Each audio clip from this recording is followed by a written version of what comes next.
Okay, so welcome back. If you're following this lecture series, I have in my most recent posting developed what I hope was a fair characterization of sort of an umbrella term of 19th and largely 20th century thinkers that are often characterized as being existential philosophers, including those that are more often called existential, the adherents to existentialism like Simone de Beauvoir and Jean-Paul Sartre.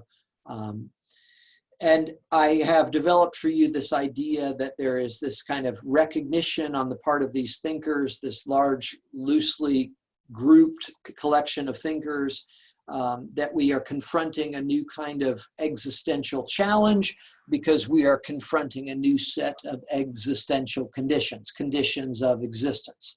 And I foreshadowed that there were two thinkers in the 19th century in the Western philosophical tradition that are largely credited with being the sort of first to the party with regard to dealing with this head on, and that's the Danish philosopher Soren Kierkegaard and the German-speaking Prussian philosopher, we might say, Friedrich Nietzsche. And today, in this lecture, I'd like to focus on some of the ideas of Soren Kierkegaard, and flesh out for you what are difficult ideas to bring out of Kierkegaard's own writing. In works like Either Or, published in 1843, where he in some sense is sort of laying out the kind of broad view of what confronts the concrete individual in this moment is the big choice of either this or that. And so let me start there and just sort of jump right in and say that for Kierkegaard, the essential challenging existence of being a unique individual in a moment of history are the criterion-less choices that we confront. Okay, so the essential challenge is the set of criterion-less choices that we confront in this moment that we live by. And so again, I want to sort of read something charitably back into Kierkegaard. I don't see this a lot in his writings, but in some sense, I think that what he's describing is that we're confronted by freedom in existence in perhaps an unprecedented way, and that, as he beautifully says, anxiety is a kind of the dizziness of freedom. And when we confront freedom in an unprecedented moment in history, in this late modern, as I've called it in my preface to this lecture, this kind of postmodern moment, what we confront are choices about how to live our lives and how to treat each other that have no objective criteria by which we may make all these choices. And so we call these criterion-less choices without objective criteria by which we will make them. And specifically, maybe this is easiest to see with regard to choices about how we're going to live our lives. You know, what should you be studying? Should you be studying at all? Should you go to college? Should you get right into the job market? If you get in right into the job market, or if you study, what should you study for, or what job should you go for? You know, you can ask the economy in some sense for economic stability.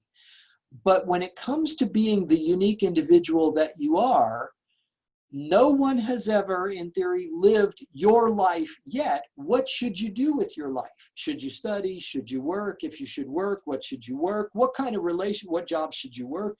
What kind of relationships should you pursue? Should you enter into long-term monogamous relationships? Should you engage in serial monogamy? Should you get married in some traditional sense of the word? Who should you marry? You know, what will be the way that you marry, you know, not only the ritual and the ceremony, which we have more choice about than ever before, but, you know, like what will be the structure of your relationship? What will be the kinds of commitments that you make to one another? Will they be fairly traditional commitments? Will they be more open, allowing for other sort of experimental elements of your relationship? Will you have children? Will you bring children into the uncertainty of this existence? And if so, how many? you know, these are, if we're honest about it, the choices that will define our lives. But there's no philosophical theory, no ethical theory, no psychological theory, no biological theory. In short, no objective theory, reason-based theory that can tell you how to be you in this moment. So you're going to confront, and we all are, we do all share, and there's comfort in that, we share this existential condition to the extent that we want to be who we are. If we want to be the unique individual that so many of us want to champion and celebrate, like it's like as easy as drinking a Red Bull and getting wings, woo-hoo-hoo-hoo, I'm free. Yeah, okay, and now what? What do you want to do with all that freedom in your existence?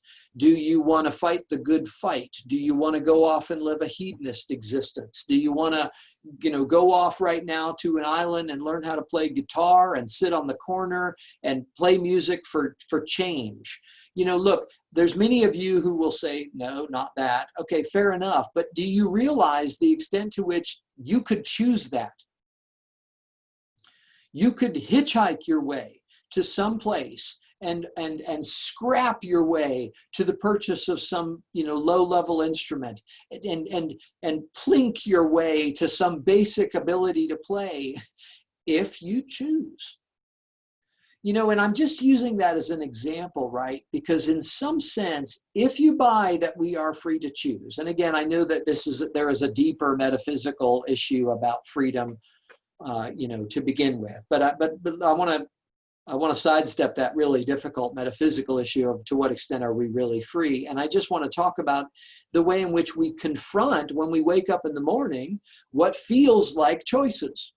And in some sense, if these choices include such things as abandoning all my current projects and trying to play music on the street side for change, if that is like not likely, but possible, then we are radically free. And no amount of objective theories from science or philosophy can tell you whether you ought to choose that or something else or anything of the sort of infinite variety of possibilities that you confront.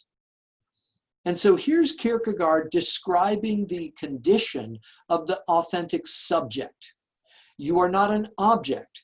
And so objective theories from science and philosophy, as valuable as the ancient virtue theories, which try to describe what it's like to be a human, I'm a big fan of those and considering those and wrestling with those theories, like those of Plato and Aristotle. Wrestle with them all you want. I think that's wonderful. Stand on the shoulders of giants. Nothing Aristotle tells us will tell you how to be you. It might have some wisdom about being a human. But now let's get to that layer that all of my students always want to get to so quickly in class, right? Which is this very modern / postmodern layer of individualism, being an individual. You know, here it is. So many students, you know, wanted to say to Plato, how can you tell me how to be me? Well, look, remember, that wasn't what Plato was up to. Plato was doing something much more challenging and I think still worthwhile. He was talking about how do you be a human, right? And let's not give up on that question. Let's seek some wisdom. But now let's get to this very sort of modern, postmodern, you know, focus. How can you as a unique being be you? And so to make the choices that will end up defining your life is to embrace the criterionless choices of your existence. Kierkegaard says it somewhat paradoxically that objective truth is untruth. Right? If you try to live your life by some computer program where you plug in enough data and you get out a formula for your existence, you are giving up on your uniqueness. There's not a good enough computer program and there's not enough data to capture your uniqueness, right? Objective truth is a lie when it comes to leading a subjective existence. And again, we like to talk a good game about being free and about being authentic individuals and being truly original. And there are plenty of good marketing campaigns out there in our capitalist society. They're going to play on your realization that that is your challenge, and they're going to sell you the right product to help you do it, ironically, right? And there's plenty of corporations and influencers that for the right dollar, or ironically, the right follow, will help you to become the authentic individual. But again, that's a kind of a superficial response. It's a typical response, but it's a superficial response. Now, why do we engage in such superficial responses so predictably in the late 20th and 21st century? Well, in some sense, it's because to truly confront the criterionless nature of the choices that will define our existence is to confront what Kierkegaard called the agony, right? This is his way of talking about the anxiety that comes with this historical condition that we live in, what others will call the angst, the existential angst of trying to be an individual in this moment of history. And so to confront that agony, right, is to to deal with something that feels pretty unpleasant. And many of us, if we're honest, don't want to deal with that. And so what do? Well, Kierkegaard says what we typically do is what we've almost always done, and that's cling together into crowds, right? And imagine that if we cling together into crowds and we passionately shout out what the crowd believes in, that somehow that means we're right. But I want to point out something kind of obvious here. Organization, in terms of changing society in a way you think is important, that's crucial. Okay, but to cling together into a crowd for fear of the agony that awaits the authentic individual is an inauthentic response. It's a kind of a dishonest response to the challenge of being who you are, if who you are is an authentic, unique individual. If you especially cling to the crowd because there must be something if all these people are for it, and then just sort of shout out the answers that the crowd gives as if they're just obvious, and just, again, loud voice, shout them out with all these people behind you, in some sense it makes it feel like we have answers that, if we're honest, Kierkegaard say we don't really have. And so, the challenge here is to not just hide in a crowd, and to not, what Kierkegaard calls, choose passionately, where we just sort of shout our answers out as if they're just obvious, when we live in a time where we've actually shown ourselves that many of the answers we cling to are not obvious, certainly not demonstrated or proven or factual in any sense of those words. So what we have to do is we have to try to find a way to be an authentic individual. Now, can Kierkegaard offer us something, a little bit more constructive here? Well, I think that we can find something a little bit more constructive in Kierkegaard's philosophy when we look at his analysis of what he characterizes differently sometimes as the 3 stages on life's way, or perhaps 3 different approaches to choice that we might engender or use as a strategy in our lives. Kierkegaard, like Nietzsche, I think has this tendency to put forth a position, maybe literally under one name, and then attack that position under another name. And that's a little bit frustrating, but I think if we're charitable, what we're going to see in that is not schizophrenia. What we're going to see in that is, look, he really just wants to lay out the debate and then say, you decide. In some sense, he's saying, don't follow me. Make your own way. That's kind of the only thing that I can say to you, is that you got to do you, right? And that's easier said than done. And so when he talks about the 3 stages on life's way, he at times talks about them as kind of a linear progression, and at times talks about them as if they're not, and at times talks about them as if there's something that some people never experience. But over the years, I have found it easier to teach these ideas by going ahead and embracing one way of looking at it, which is sort of 3 stages on life's way that are not necessarily experienced, but that are commonly experienced with regard to how we might respond to our existential challenge, namely to the challenge of the essential agonizing challenge of criterionless choice. Okay, again, let me say that again, just to sort of help you get it in your head. These are 3 stages on life's way and as we walk the path of our individual lives, here are 3 different ways we confront choice. They're not always experienced in this order. They're not always experienced at all, but I'm going to go ahead and present them as if they were a kind of a linear progression, because that is one possibility. And so the 3 stages on life's way are referred to as the aesthetic and the ethical and the religious. And be very careful here about the language. Kierkegaard, is a fairly unique thinker, and he often defines his terms in very individual ways. So, be careful. But I'll try to make connections to other theoretical frameworks to the extent that I think that's helpful. Okay, so let's talk about the first, the aesthetic stage, or the aesthetic approach to life's existence. Again, there's a lot of complexity to all these. I'm going to give you a kind of a simple version of it that'll give you a handle on it. And if you want, you can dig into the very difficult writings of Kierkegaard and the secondary literature about it that will allow you to get more nuance in this. But I want to give you a handle on these ideas. And so here's the way I start to talk about the aesthetic stage or approach for Kierkegaard. It's commonly experienced perhaps by young, let's say, adults or people after their adolescent period, where they're really beginning to sort of break with the society and the families that have shaped them. And they're becoming aware of their own sort of capacity to determine life for themselves. Now, in that moment, one way that humans sometimes respond, especially if they're relatively fortunate in their circumstances, is that they will respond with a kind of a, let me find the most pleasant experience approach. Let me look for the beautiful, let me look for the pleasant. Now, that could be something really committed and thoughtful, like some Epicurean hedonism, or it could be something, and I think this is even a little more true to the way I understand the aesthetic, something a little bit more spontaneous and short-term focused, like the Cyrenaic approach to hedonism, where we are looking for the next delightful experience, right?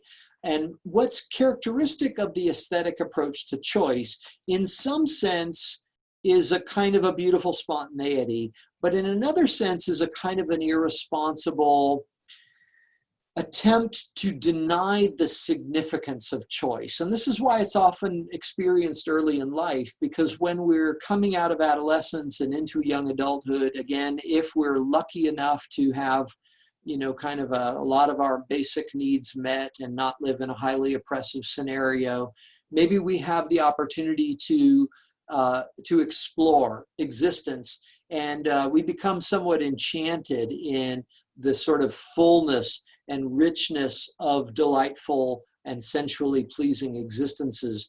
And so we, in some sense, imagine that choices don't matter that much as long as you're just sort of sucking the marrow out of existence and going for it, right? It's a kind of a full gusto kind of experience. That's why I often associate it with Cyrenaic hedonism in the ethical tradition. And, Kierkegaard talks times about the aesthetic as being characterized by, some great sort of approach to life where we're like trying to find the next seduction. We're looking for the next lover. And so we seduce a lover, experience the excitement of that moment, and then abandon the lover and look for the next exciting seduction. And I think you can hear in this both the sort of thrill of the aesthetic approach to life, but also a kind of what will build up over time potentially in many of us if we engage in this lifestyle, the kind of feeling of irresponsibility in 2 senses. One, life's not really getting a direction. It's sort of directionless. That's the attractiveness of the spontaneous sort of road trip, lifestyle, next good time lifestyle. But there's also, for that same reason, a kind of a lack of direction, a lack of a linearity. There's no commitment to any serious projects of existence. And so there's no sort of accumulation of results. And that's going to start to build up as a feeling of irresponsibility. Perhaps also we're going to begin to see like if I stick with this metaphor of the aesthetic phase as the life of the seducer, that we're going to see literally sort of the bodies left in our wake as we continually sort of abandoned lovers and experiences for new experiences. You know, and at the time we just said, don't put chains on me. You know, I mean, how can you blame me? I'm just trying to find, you know, the fullest, you know, thrill of existence while I can, you know. But over time, you know, as a human being, we may, I think Hume is right about this, you know, we can feel the pain of others, and we may look back with some regret on the, like, sort of, you know, list of seductions in our past that were exciting, but perhaps unthinking in certain ways as we were seeking exciting experiences. So again, it's difficult to capture any of these complex ideas in one metaphor, but I've tried my best to give you some sense for the aesthetic stage as a kind of a stage where you are seeking the next experience, and it's kind of spontaneous. And because it's spontaneous and sort of seeking out thrilling and delightful experiences, chasing beauty, chasing pleasure, it often sort of ends up leading to a feeling of irresponsibility, and maybe for some of us, a kind of a feeling of boredom. That what used to thrill no longer thrills. Okay, now, so what may happen is the pendulum of our approach to existence may swing to a kind of another extreme. If so, we may shift from an aesthetic approach to existence to what Kierkegaard characterizes as an ethical approach to existence. And the ethical approach to existence is characterized by Kierkegaard as a kind of a reason-based approach that again is reactionary to the feeling of irresponsibility in the aesthetic approach. We're going to now start to say, you know what I regret? I regret not taking my choices more seriously. You know what I regret? I regret not building on some things through hard work and dedication with a plan and living a more principled existence. And I regret not embracing a sense of duty and responsibility that now makes me feel more fulfilled than I did in that earlier phase called the aesthetic. That was thrilling, but I didn't have a sense of duty, and I didn't have a sense of myself as a creature of virtue, where I took choices seriously and I tried to sort of stick to a program, a set of principles. Now, I very purposefully brought out a few words here in describing the ethical. I brought out sort of a rational approach, a thinking-based approach, and I brought out the word principles a few times because Kierkegaard explicitly refers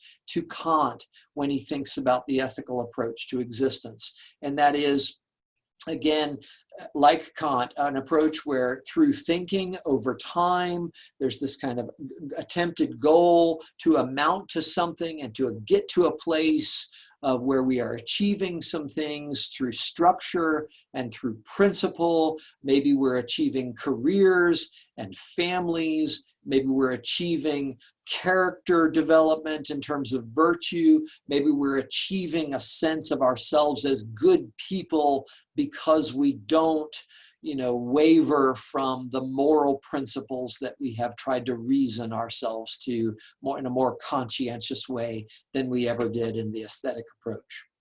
Now, interestingly, the ethical approach, while I would say, at some places is sort of recognized as important and valuable and should be in the mix, is also, especially when Kierkegaard develops these as sort of three stages in a linear way on life's way, the ethical approach is not the highest approach. It's something to be overcome, interestingly, in this sort of Kierkegaardian ethics.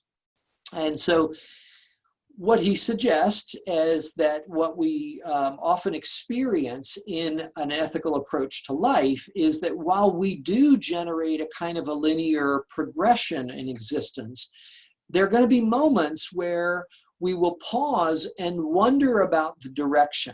Now, this could manifest in a couple of ways. We might, sort of set up a rationally generated program for our existence that allows us to engage in projects like families and relationships and careers and bodies of thought and bodies of artwork, etc.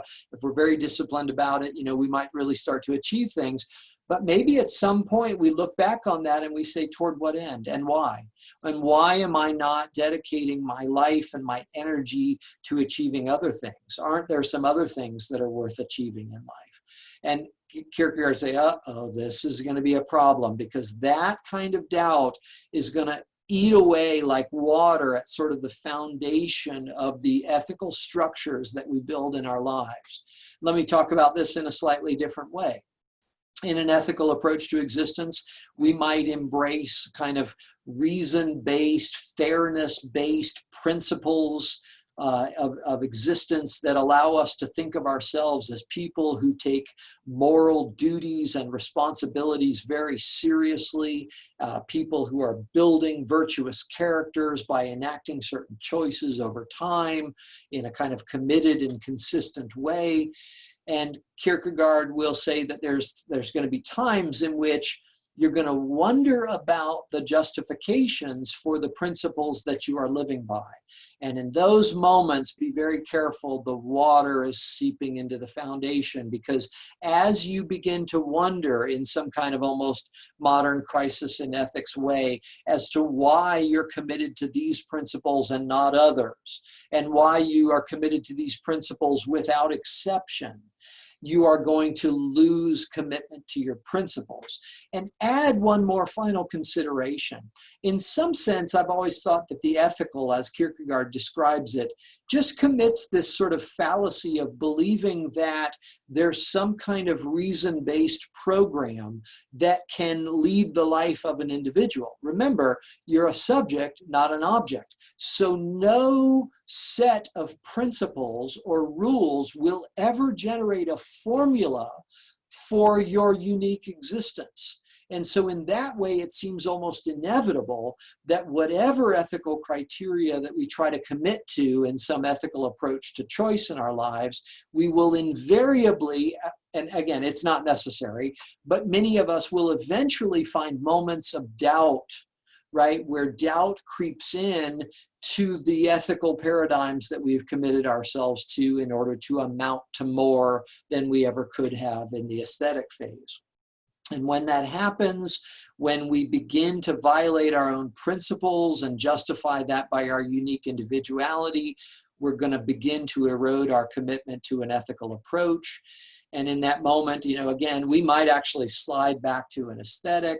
Maybe we'll never have such doubts, but if we do have some such doubts and we don't drift back to the bar stool of the aesthetic, if I can almost, half jokingly, give you a metaphor for the aesthetic as chasing the next good drink special. If we have these doubts in the ethical phase of existence and we don't collapse back into the aesthetic phase, Kierkegaard says what we may do is we may sort of transcend to a third stage of existence, which I think in many ways he sort of characterizes sort of the highest, most honest, most transcendent kind of, I have to be careful about my language there, but most sort of higher synthesis, if I can use that language. And I'm not going to go too far into this, but Kierkegaard is very much responding to one of the giants of Western philosophy at this time, and that's George Wilhelm Friedrich Hegel, and Hegel's got this famous sort of penchant for thinking that things progress in these sort of three-stage progressions. And Kierkegaard sort of adopted this, but he's also being at the same time very critical of Hegel, because Hegel had this kind of overarching theory of history where the role of the subject is not highly emphasized. Very few individuals ever make a difference in the sort of march of history in Hegelian philosophy. And Kierkegaard, in some sense, is just saying, as impressive as that body of work is in Hegelian philosophy, and it is a giant, incredible systematic body of philosophy, as impressive as that is, it fails in the most important sense to speak to the challenge of being an individual. And it lets the individual off the hook in ways that are just completely inauthentic. And so Kierkegaard sort of steals a lot of the difficult conceptual frameworks of Hegelian philosophy and then uses it to explain the potential progress of the individual. And here, the sort of third highest stage in the potential progress of the individual is the awakening to what Kierkegaard calls the religious stage, or the religious approach to choice. Now, be very careful here, because again, Kierkegaard is a very original thinker, and even though he does very much sort of stay within the framework of Protestant Christianity to develop his ideas, and that will explain why I'm going to be referring to Christian ideas here in a moment, he does so in a way that is very individual, at least in my reading of it. And it's certainly not, you know, just about being raised the right way and showing up in the right kind of building on the right day of the week and marrying the right kind of person in the right kind of ceremony. To be authentically religious for Kierkegaard is much harder than most people imagine. And it is certainly not satisfied by the crowd-based experience. And in fact, this is something I'll take a small tangent to share with you, that Kierkegaard, one of the reasons that he struggled so much in his short, you know, poor lifetime is that he rejected his family's desire for him to go into the very successful family business, because he opted for religion and philosophy and individual thinking, and that didn't pay well. In part, it didn't pay well because he used a lot of his writing to be very condemnatory of the Protestant Christian, Lutheran Christian institutions that dominated Copenhagen and Denmark at the time. And so he was a very, very rigorous critic, and even specifically critical of very popular leaders within Lutheran Christianity at the time. And so you can imagine, you know, in the early 19th century, how this did not win him much favor. But again, I raise that tangent just to underline this point, that in the third stage of existence, should a person or an individual kind of develop into this third approach called the religious, it is not about returning to the religious crowd. In fact, for Kierkegaard, the religious crowd is, how shall I put it, in a way that doesn't sound disrespectful. In some sense, it seems to me that Kierkegaard has so much respect for what an authentically religious experience might bring to existence, that he is just that hard on those who imagine it's easy to live such a religious life. And so he's, you know, it's not only that he's condemning hypocrisy within religious institutions, he's condemning a kind of a superficial way of entering into religious experience. And that is, you know, by just being born into it and thinking that you're just born into it, and that if you just sort of say the right things on the right day of the week, that you thus qualify as some kind of authentic Muslim or authentic Christian or authentic Jew or authentic member of any religious tradition. Again, his is a Christian tradition, so I'll be emphasizing that in the remainder of the lecture. But I think in some sense, it's interesting to me to see the way in which Kierkegaard kind of speaks to a critique of religious experience even more broadly in the postmodern moment that I think in some ways his philosophy is announcing or helping to bring out in the 20th century. And so the religious phase is not an institutionalized phase. It's a just almost brutally individual phase. Okay, so here's where we need to go into a little complexity in terms of Kierkegaardian theology. And there are different interpretations of Kierkegaardian treatment of Christianity. I'm going to give you my reading of it, and I hope you'll think that it's fair and charitable, and maybe most importantly, right, because I'm not, in some sense, we're doing intellectual history, but that's not even the primary goal here. We're doing this in order to think more. And so in some sense, I think the ultimate goal here is, the ultimate question here is, are these ideas provocative?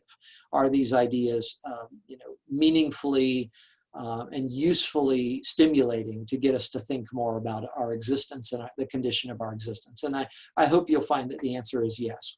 And so here's how I take some of what Kierkegaard is saying, and I'm just going to kind of jump right in. In some sense, Kierkegaard is saying that the answer to the challenge of criterionless choice is faith. But it's not as simple as faith in a scriptural tradition that is institutionalized that you can just follow. In some sense, the leap of faith is not something you make once in order to commit to a tradition or an institution. The leap of faith is a way of life.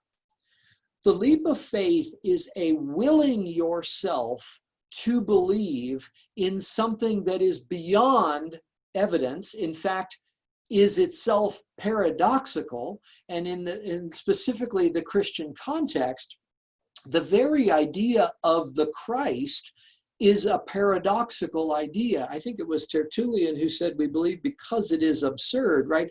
The very idea of a figure that is both finite human and infinite God in the same figure, is conceptually problematic. But it's also, because of this paradoxical nature, an incredibly rich symbol, much like the sort of yin-yang symbol that we talked about in lecture 2 in this series is rich because it is paradoxical. It has both the duality and the unity elements, for example. And here, I think in some sense, what Kierkegaard is saying is that you are not going to be saved the agony of criterionless choice by a leap of faith once into a tradition or to follow an institution or a certain scriptural basis or a set of rules. You are best saved, if saved at all, by making a leap of faith to embrace the paradox of your ability to combine these elements of the finite human in a moment in history with the infinite mystery of existence itself. And I'm going to lean even into the powerful symbol of the cross within the Christian tradition. Again, there are many different ways to sort of look at the signification of the cross, and I think that's an interesting thing to do, very powerful symbol. And in some ways, I think that's what explains how meaningful it is to so many people. But here for a Kierkegaardian Christian, I think the idea, one way to render the idea in terms of the symbolism of the cross is to say, you have to crawl up on that cross. You're not saved by belief in something somebody did 2,000 years ago. Your only salvation is in seeing the impossibility and yet still necessity of crawling up on that cross. And we could talk about that in a number of ways, including the agony and the suffering that will entail, the alienation that will entail. But let's also sort of unpack it in terms of this notion of our existential condition. We are participants in the vertical, the infinite mystery of life itself. And we live in a moment of time, a finite kind of slice of existence in which we need to find the intersection between the infinite mystery of existence and our moment. You need to be, right, in some sense, the combination of the infinite and the finite. And that is a very different way of looking at the leap of faith, right? That's a very different way of looking at the idea of having faith in Jesus, right? In some sense, right, for a Kierkegaardian Christian in the interpretation of it that I'm developing that enters into this religious phase of existence, you need to take up the daily quest, right? And I use that language on purpose because Kierkegaard uses this kind of language of you need to become or aspire to become the knight of infinite faith. You need to develop the capacity to continually will yourself into existence. Again, think of something I mentioned in my earlier introduction to this setup to this lecture about how to be or not to be becomes a challenge in this postmodern moment. You need to find the will, you need to find this courage, you need to find the strength to will yourself continually into existence as an expression of the infinite mystery of existence in a moment. You need to find the strength to take on the seemingly impossible quest that is your life. And if you can do this, you will become like one of these knights, K-N-I-G-H-T, right? Knights of infinite faith who live for the quest, even though the quest, stay with this language for a second, to slay the dragon looks impossible. Well, to unpack the metaphor there, what looks impossible? What looks impossible is that you can figure out how to be you in the midst of all this uncertainty.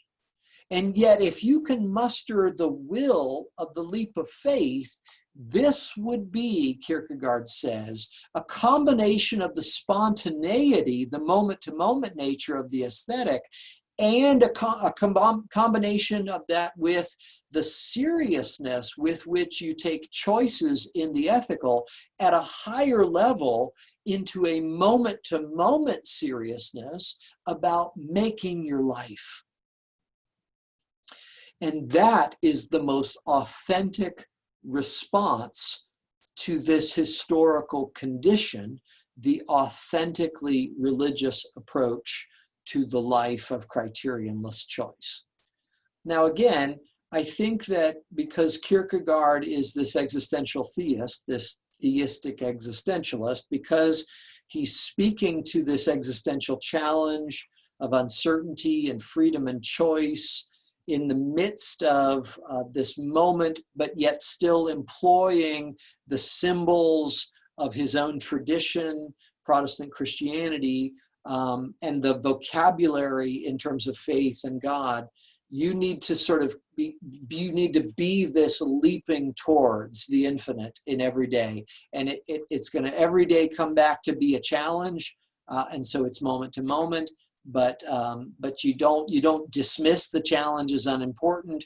This is the challenge of existence. This is what, as Camus will say, conveys the dignity upon the challenge of existence. Your willingness to continually make this leap of faith and to choose a life and to choose a project, even in the sort of daunting complexity of the moment where you see this kind of like, wow, I could choose so many different things.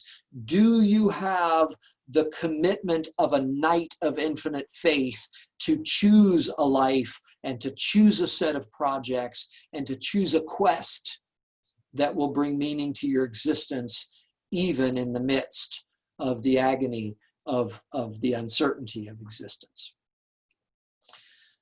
And again, I hope that for those of you who still embrace the language of theism and faith and God, that this gives you something to think about.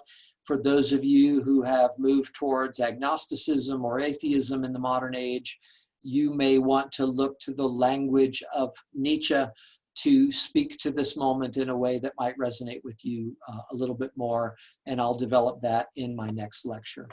But certainly, for those of you who would still embrace the challenge as characterized by Kierkegaard, I wish you the strength and courage of your faith and the humility that should come with that, but at the same time, the willingness to sort of embrace the quest that is your existence and to dance your dance on the dance floor of life. I wish you the best with that.